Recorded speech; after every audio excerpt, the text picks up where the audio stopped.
Guo Nian Hao. 1/6 of the world's population will welcome in the Chinese New Year today. In New Zealand, thousands of people of all ethnicities will flock to festivals in Auckland and Christchurch and elsewhere in the coming weeks to view spectacular lanterns and sample tasty street food.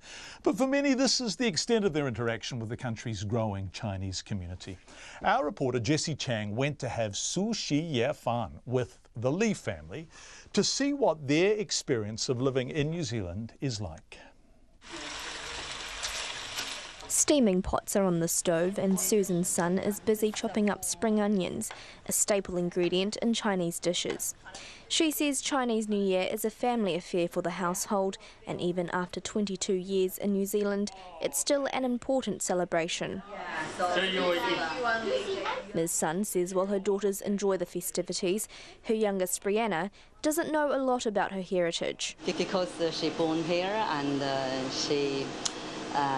some of the Chinese culture she doesn't know, which is a shame. Susan's mother-in-law, Li Yunfang, has her hands full of flour making dumplings for dinner.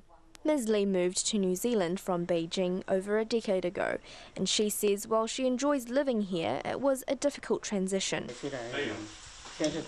She's turning 80 this year and she says it's been hard to learn English. Ms. Li wishes her granddaughters would show more of an interest in the Chinese language and culture. I wish they would learn Chinese so they don't lose it.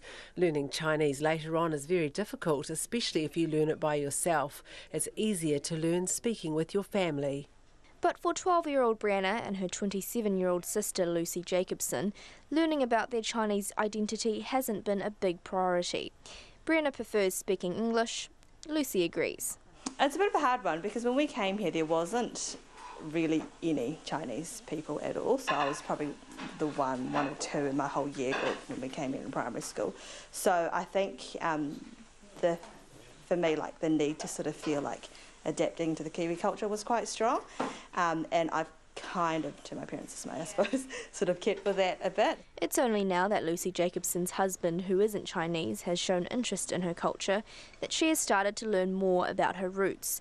She says while more New Zealanders take part in Chinese festivities, they don't know much about the culture. Like, I think there is still definitely a stigma with Asian people in general.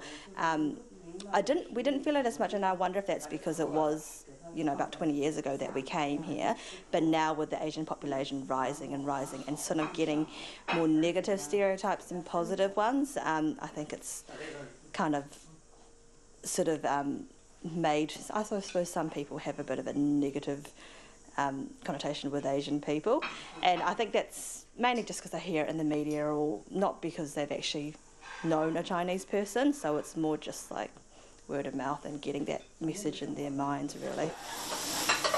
Her father, Bo Lee, says some Chinese can lead largely separate lives in New Zealand from other communities, and he wishes the country's Chinese population, which stands at more than 200,000, could have more of a voice in mainstream media. If they really want to touch with Asian community, they should encourage Asian people to give them a space, to let the Asian people. I believe quite a lot of Chinese, they can speak English. They can speak very good English. Some people receive good education. So give them the space, encourage them to engage with media.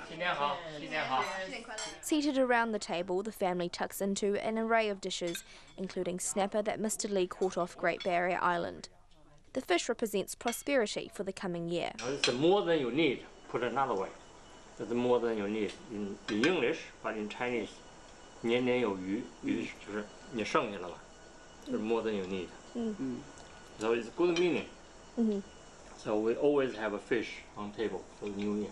After dinner, it's time for the hongbao that elders give to their children. Now to say it's going to be my last year getting red bags. When I have my baby, then it's going to get passed out to her. The red envelopes containing money are traditional Chinese New Year gifts. The Lee family is keen to keep up such traditions, but admits such occasions are mostly a time to gather together to see in another year. And while being Chinese and living in New Zealand has had its challenges, they've made it their home over the past 2 decades and look forward to many more. For Checkpoint, 我 Jessie Chiang 新年快乐。